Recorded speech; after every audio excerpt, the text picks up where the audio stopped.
Efesios capítulo 1, vamos a leer del verso 3 en adelante,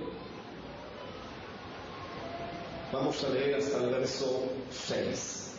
Amén.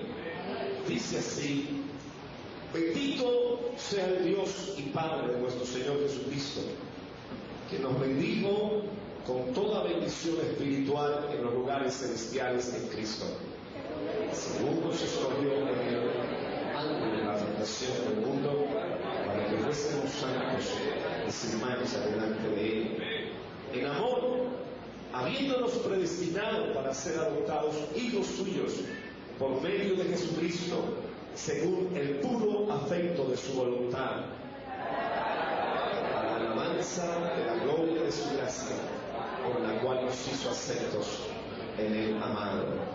Estas palabras a mí me llaman mucho la atención. Nos escogió en Él para alabanza de la gloria de su gracia.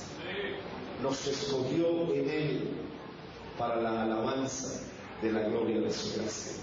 Pasemos un momento a la carta a Colosenses, capítulo 1, también. Gloria al Señor. Colosenses capítulo 1, del verso 15, 16. Vamos a leerlo. Colosenses capítulo 1, verso 15 y 16. Después de la carta a los Efesios, Filipenses, Colosenses. Amén. Colosenses capítulo 1, verso 15 y 16. Dice Dios en su palabra: Él es la imagen del Dios invisible, el primogénito de toda la creación, porque en Él fueron creadas todas las cosas, las que hay en los cielos y las que hay en la tierra, visibles e invisibles, sean tronos, sean dominios, sean principados, sean potestades. Todo fue creado por medio de Él y para Él. Todo fue creado por medio de Él y para Él. Vamos a orar en este momento. Vamos a pedir a Dios que nos bendiga. Tenga por favor la bondad de estar cómodo en sus sillas, ubicarse en esta mañana. Gloria al Señor.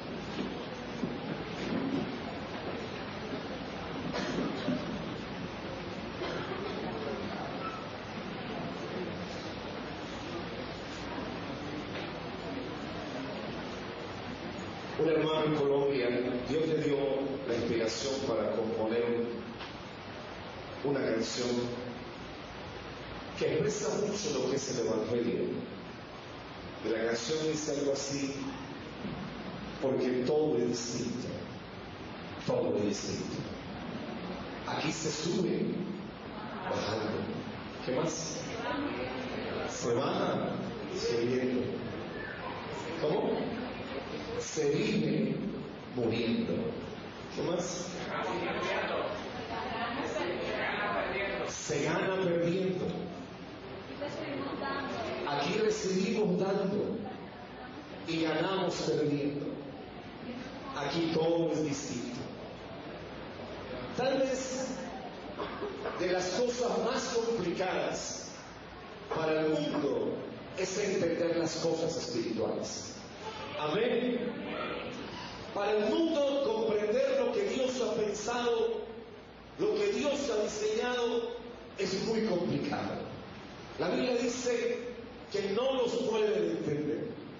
Para ellos las cosas del Evangelio son locura, no pueden comprender las riquezas del valor de lo espiritual y de las cosas eternas. Hay pasajes de la Biblia que cuando uno los lee parece como indicar: no sería como muy bueno casarse, no sería como muy bueno ir al matrimonio.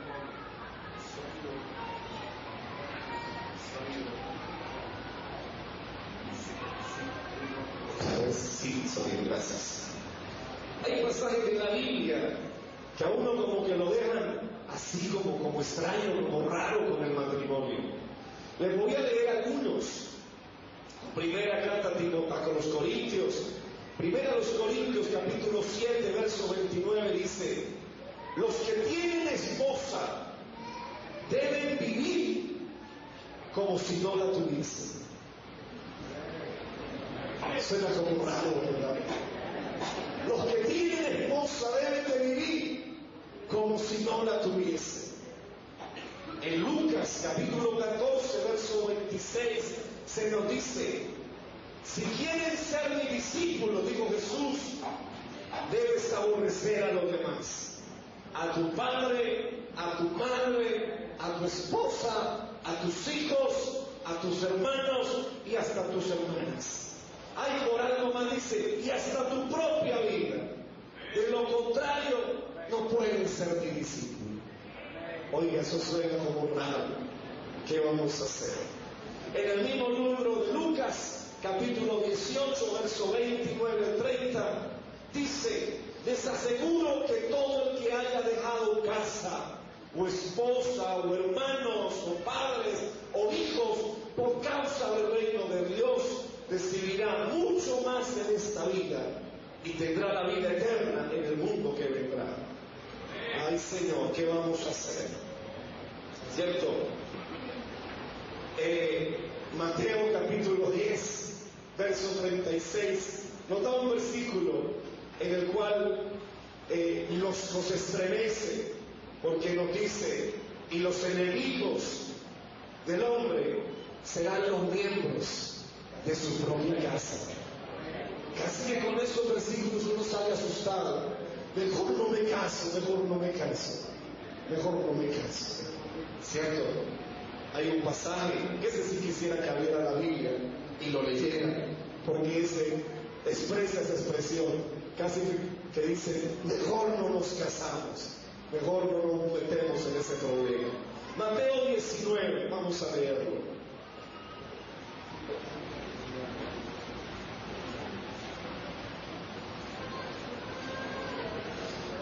Mateo capítulo 19, del verso 1 en adelante.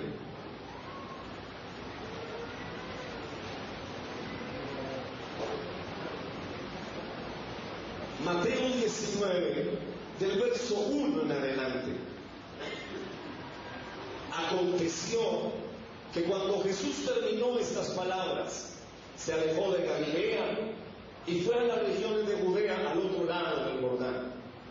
Y le siguieron grandes multitudes y los sanó allí. Entonces vinieron a él los fariseos, tentándole y diciéndole: ¿es lícito al hombre repudiar a su mujer por cualquier causa? Él respondiendo les dijo: ¿no habéis leído que el que los hizo al principio, varón y hembra los hizo? Y dijo: por eso el hombre dejará a padre y a madre y se unirá a su mujer, y los dos serán una sola carne. Así que no son ya más dos, sino una sola carne.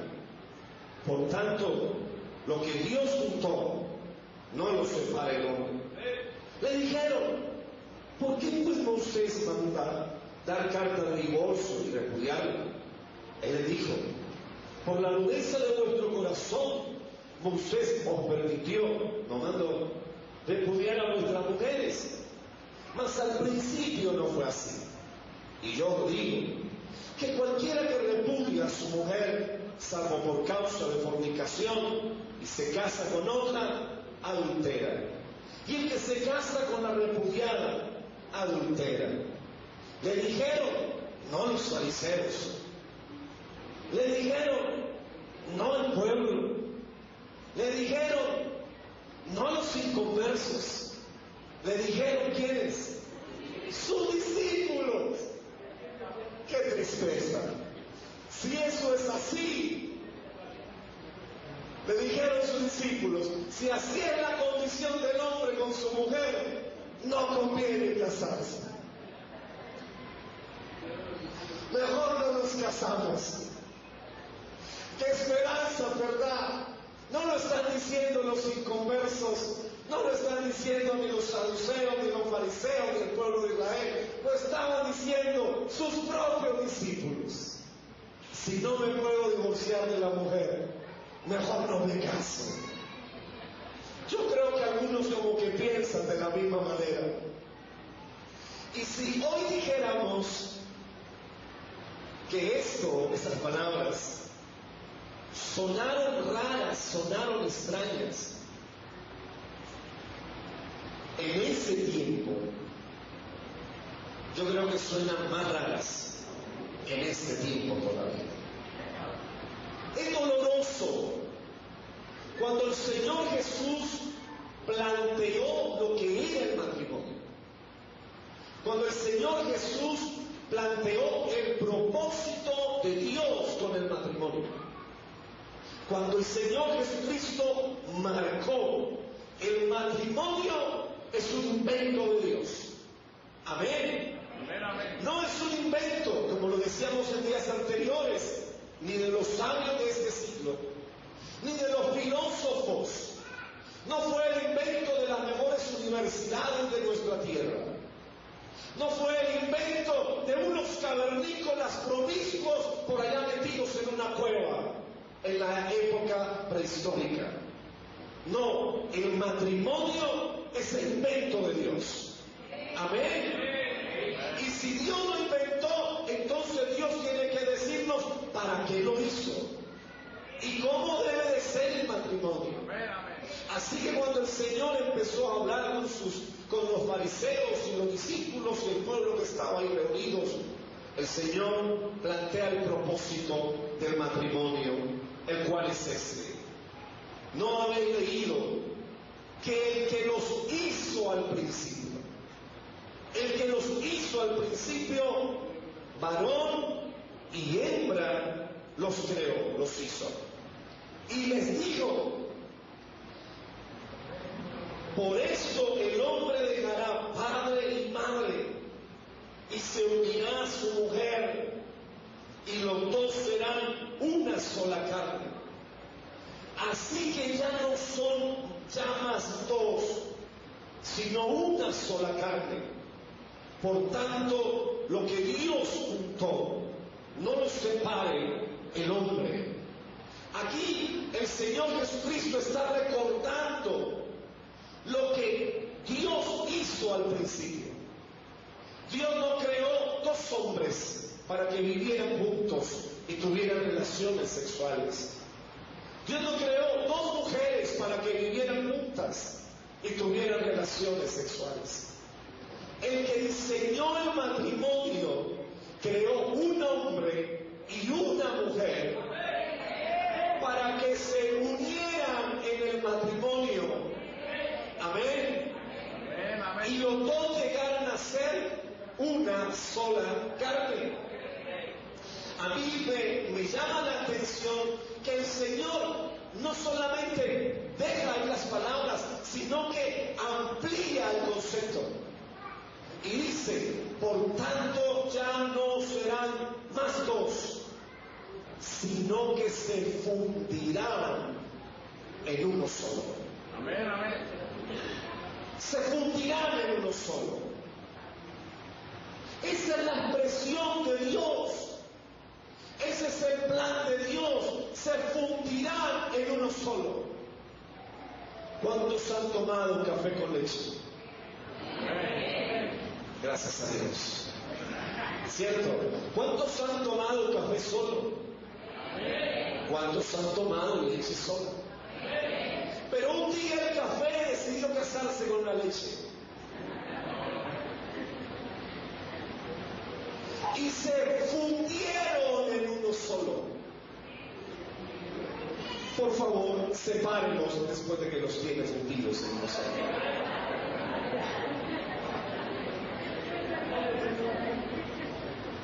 Sáquele la leche al café a ver si puede.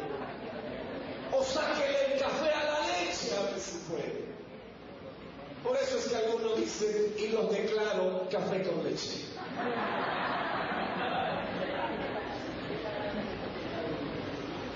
El que diseñó esto, el que planeó esto, es Dios. El invento del matrimonio no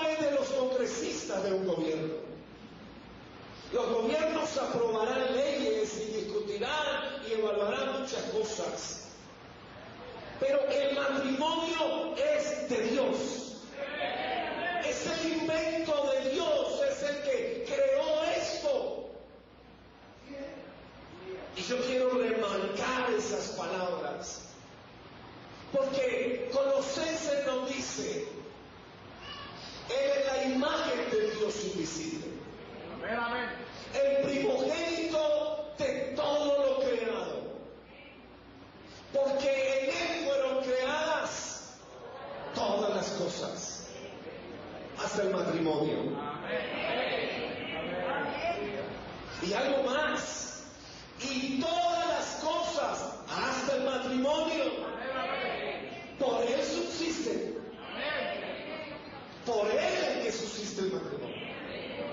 Y sin Él, nada de lo que ha sido creado fuera hecho. Cuando nos casamos, siempre acostumbramos a traer anillos,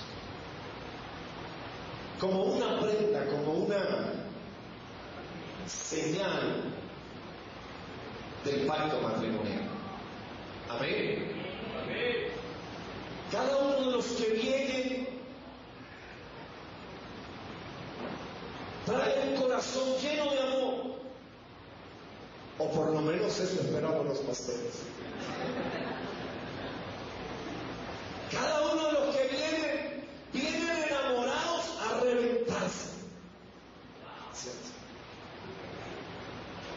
Ellos vienen, como dicen en mi tierra, vienen tragados el uno del otro. ¿Cierto? Pero eso no los hace matrimonio.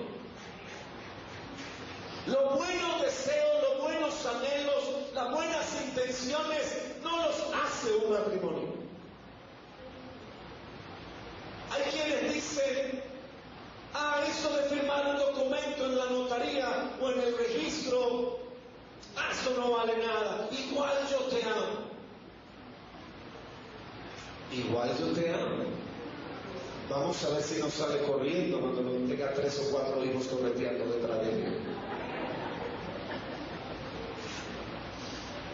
Los que se vienen a casar delante de Dios entonces vienen porque ellos tienen la comprensión de que el irse requiere algo más que simplemente los buenos deseos.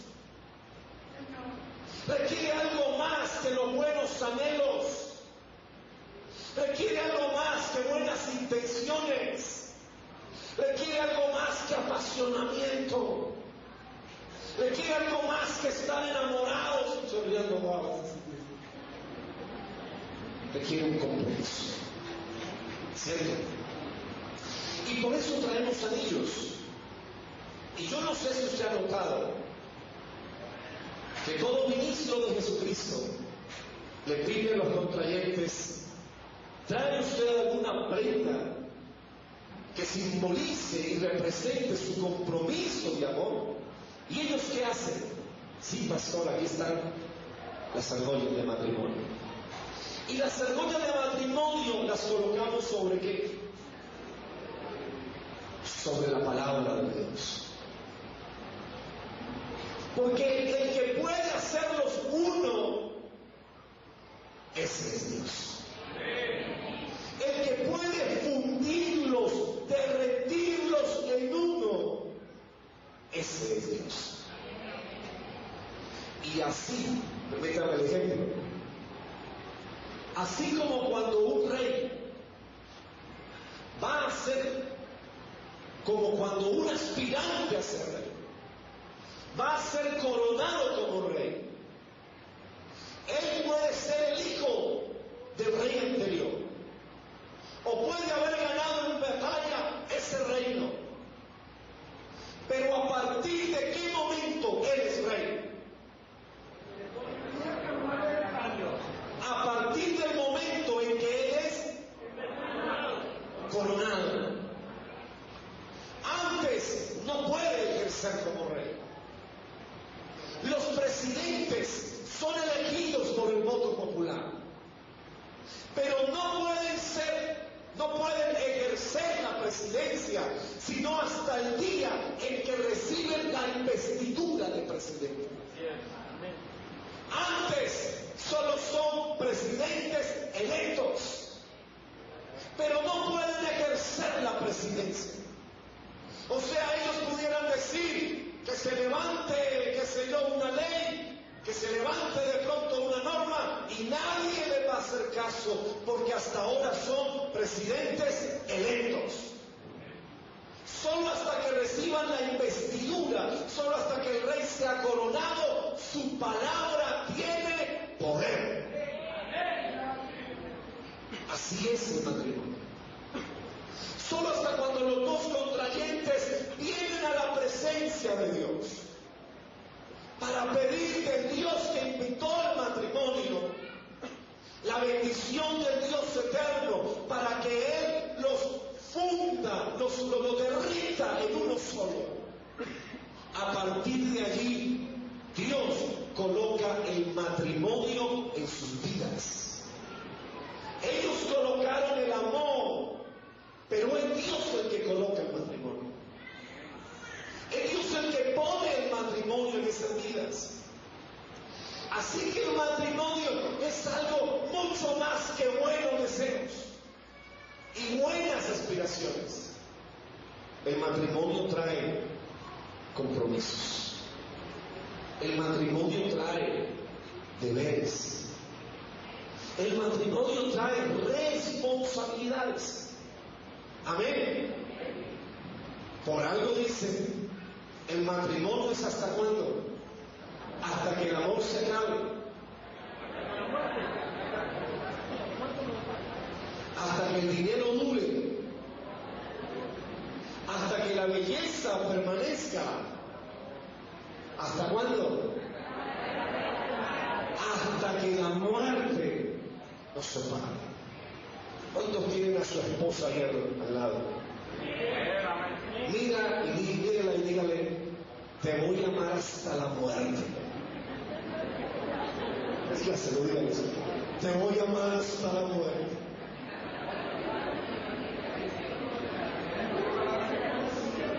¿Cómo? Después no respondemos, pero hasta la muerte. Hasta ahí es el compromiso. Al Señor.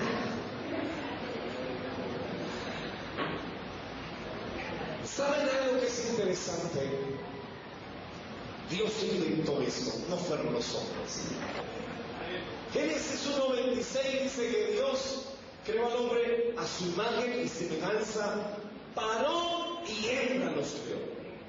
Amén, eso es la idea de Dios. Por allá Dios expresa que los creó y los une y le dice, amaos y multiplicaos. Llenad la tierra, administrenla, amaos, fructificad en esta tierra. Génesis 2 nos relata más despacio las cosas y nos dice, dijo Dios, no es bueno que el hombre esté como solo. Le voy a hacer una ayuda adecuada.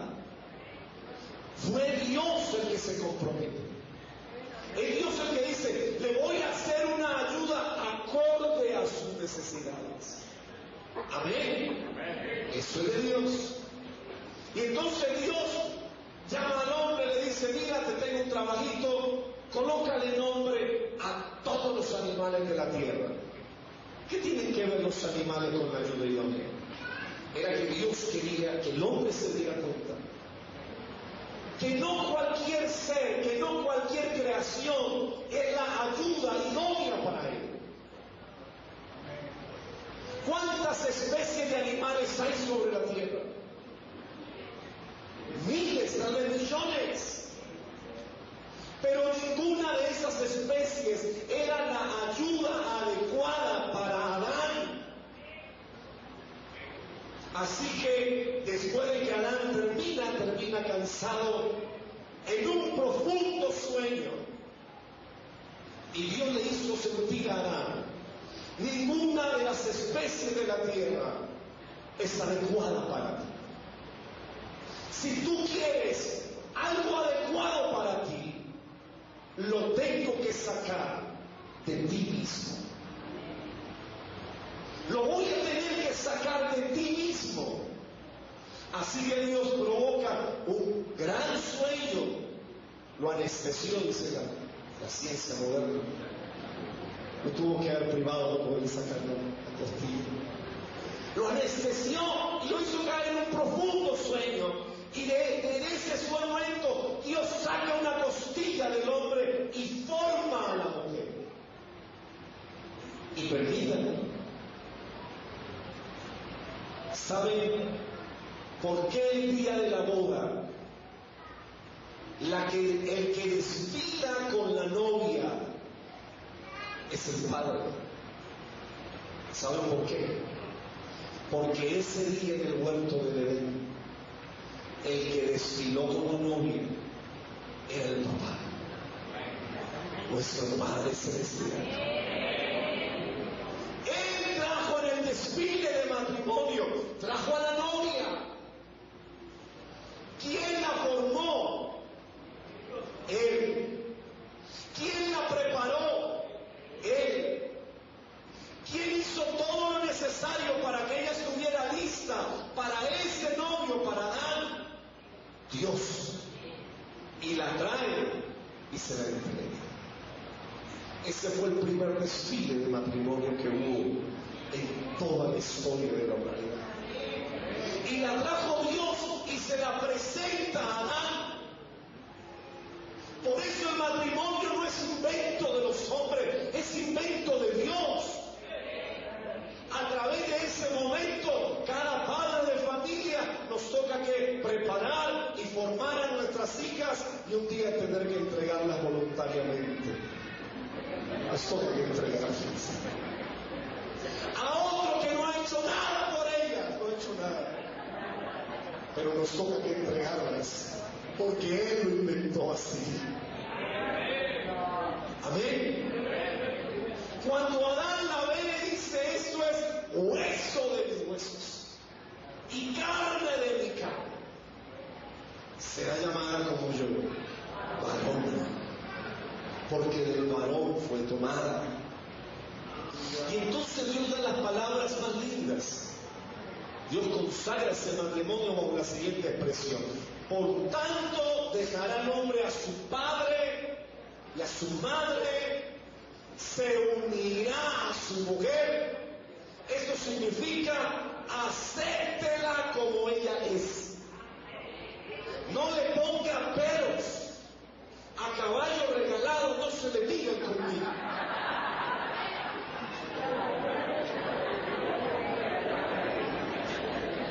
No le ponga peros. Deje de ser exigente. Acéptela como ella es. Porque se la están regalando de gratis.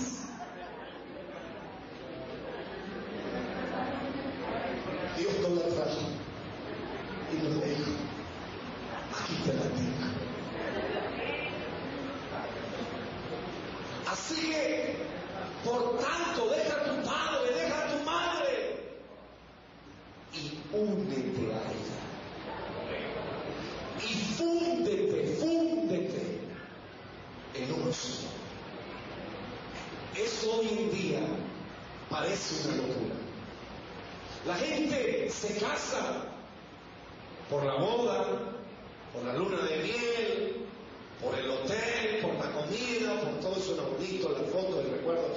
Pero se casan pensando: hoy me caso con una y dentro de 2 años la cambio por otra y dentro de 5 la cambio por otra.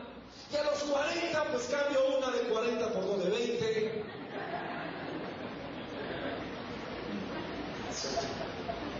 Así que esto de guardarse para ella hasta el final suena raro. Eso de vivir con ella hasta la muerte. Señor, eso suena raro.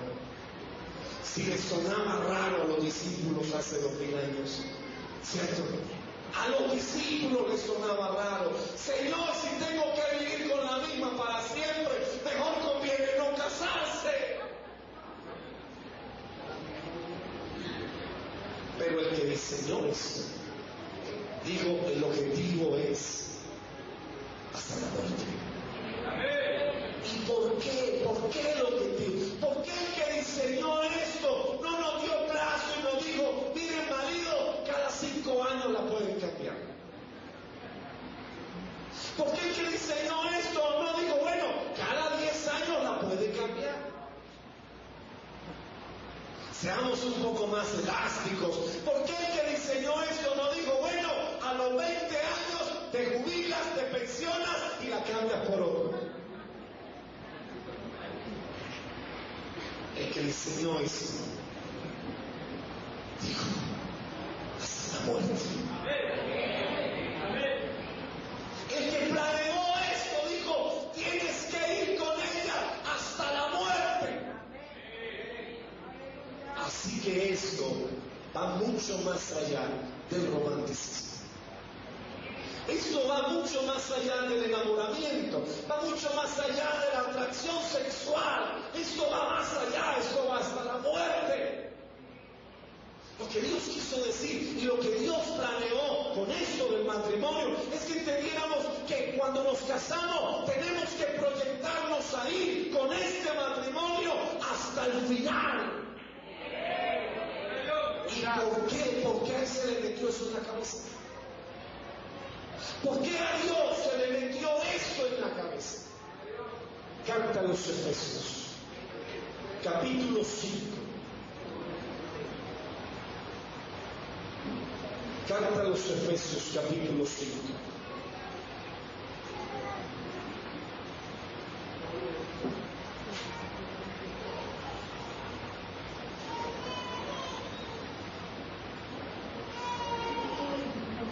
Vamos a leer el verso 25 en adelante. Efesios 5, del verso 25 en adelante. Amén. Efesios 5, del verso 25 en adelante. Dice, maridos, amad a vuestras mujeres, así como Cristo amó a la iglesia. ¿Y qué hizo? Y se entregó a sí mismo por ella. ¿Para qué? Para hacerla más bonita, para santificarla, habiéndola purificado en el lavamiento del agua por la palabra, a fin de presentársela a sí mismo, una iglesia gloriosa que no tuviese mancha ni arruga ni cosa semejante, sino que fuese santa y sin mancha. Así también los maridos deben amar a sus mujeres como a sus mismos cuerpos. El que ama a su mujer, a sí mismo se ama, porque nadie aborreció jamás su propia carne, sino que la sustenta y la cuida, como también Cristo a la iglesia. Verso 30. Porque somos miembros de su cuerpo, de su carne y de sus huesos. Y aquí encontramos la razón. Por eso dice el Señor. Por eso que le acabo de decir. Por eso dejará el hombre a su padre y a su madre, y se unirá a su mujer, y los dos serán una sola carne. Grande es este misterio. Mas yo digo esto respecto de quién, de Cristo y de la iglesia. ¿Cómo así? ¿Qué tiene que ver el matrimonio? ¿Qué tiene que ver la esposa con el esposo, con Cristo y la iglesia? Yo les quiero hacer una pregunta. ¿Qué fue lo primero que llegó a la mente del Creador? ¿Qué fue lo primero que el Creador diseñó, pensó, planeó? El matrimonio entre Eduardo y Alicia, o el matrimonio entre Cristo y la iglesia. El primer matrimonio que Dios planeó, que Dios pensó, no fue el suyo, no fue el mío, no fue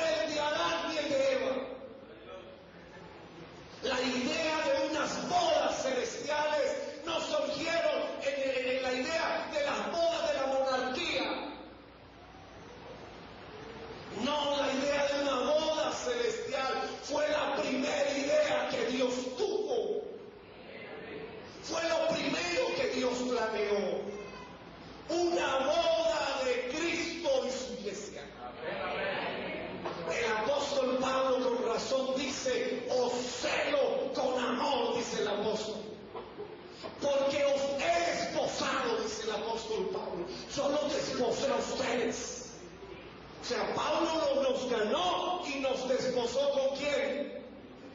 Con Cristo. O sea, nos ganó y nos comprometió el matrimonio con el Señor Jesucristo. Mire, a todos los hermanos bautizados en el nombre de Jesús, si no se los había dicho, se los voy a contar hoy y perdónenme la demora. Cuando los bauticé en el nombre de Jesús, los comprometí en matrimonio con el Señor Jesucristo.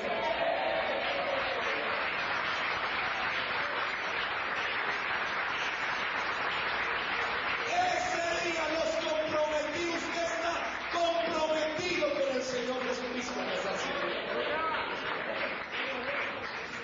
Así que, si yo me puedo casar hoy, qué bendición.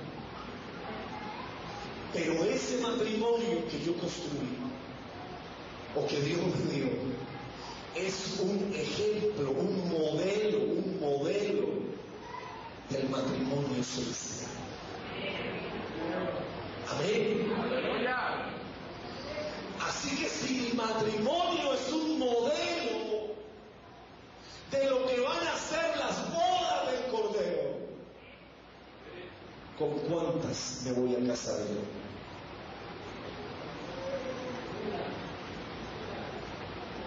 Hay quienes dicen, perdonen, hay quienes dicen, sí, muchas son las que, las doncellas, 90 las doncellas, 80 las concubinas, ¿y qué más? Oiga, qué Dios tan fornicario. Hay quienes dicen, lo aplican a la iglesia, muchas son las doncellas, muchas las concubinas, pero una es la paloma. Ah, qué bonito. O sea, el Señor tiene relaciones con múltiples mujeres. Eso es bíblico. Cristo amó a la iglesia y le entregó su vida por una iglesia, no por 2 iglesias, no por 3 iglesias, no por 4 iglesias, no por 5 iglesias. Él entregó su vida por una iglesia. Y Él dijo, por esa iglesia voy hasta la muerte, por ella doy mi vida. Por ella me entregaré hasta la muerte.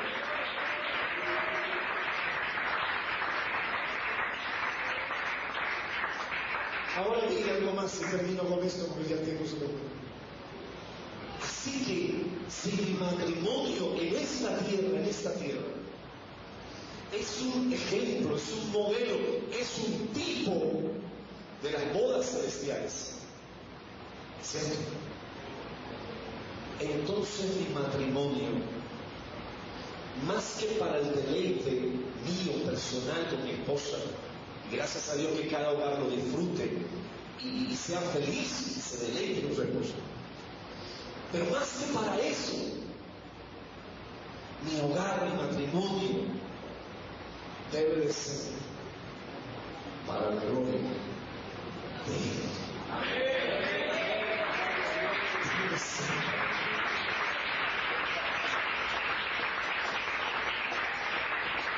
Porque mi matrimonio es un modelo de lo que va a ser el de Él. Ahora sí, ¿por qué leímos Efesios 1?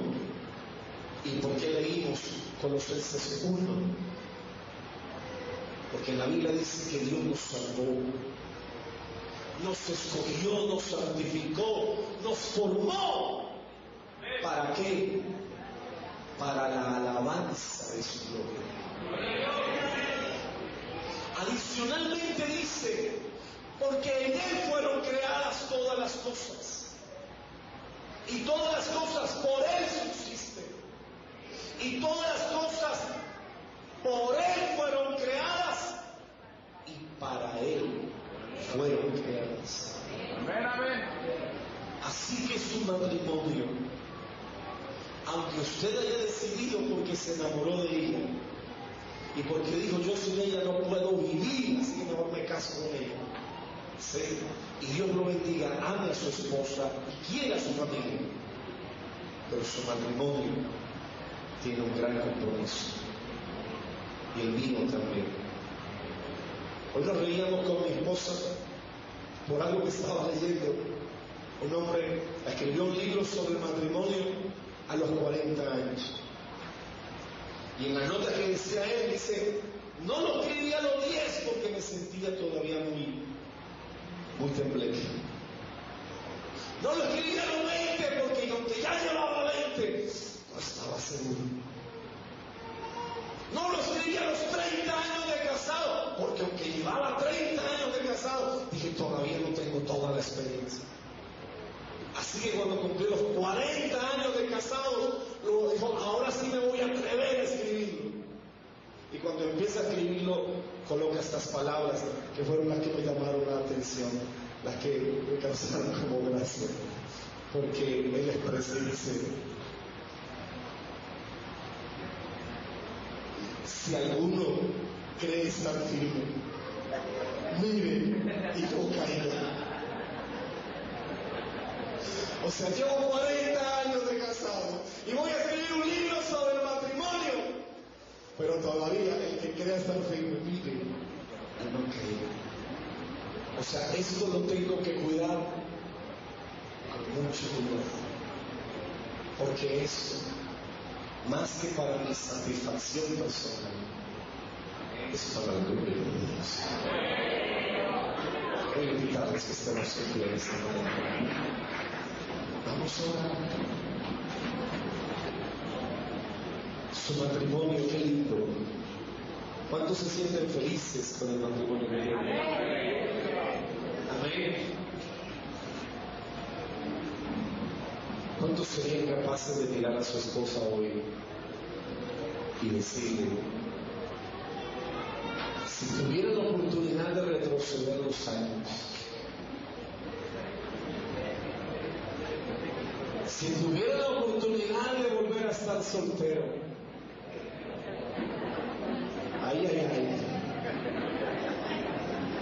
si tuviera la oportunidad de volver a escoger,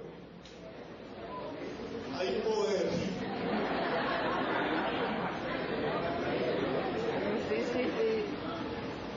Escogería la misma.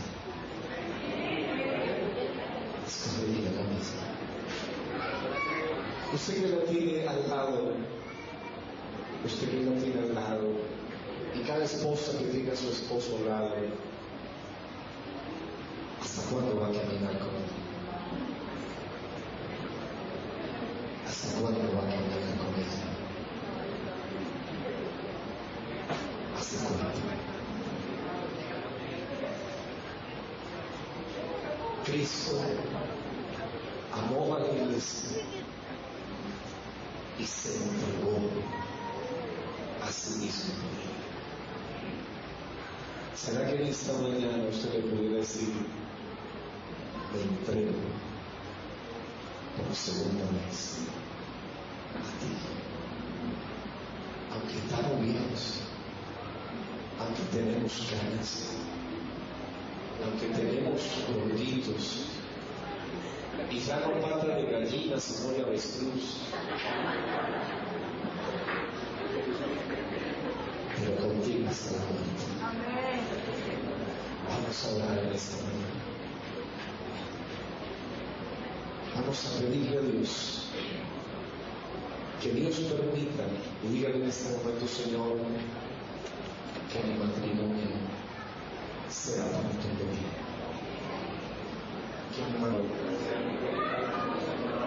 Gracias por la bendición de poder amar hasta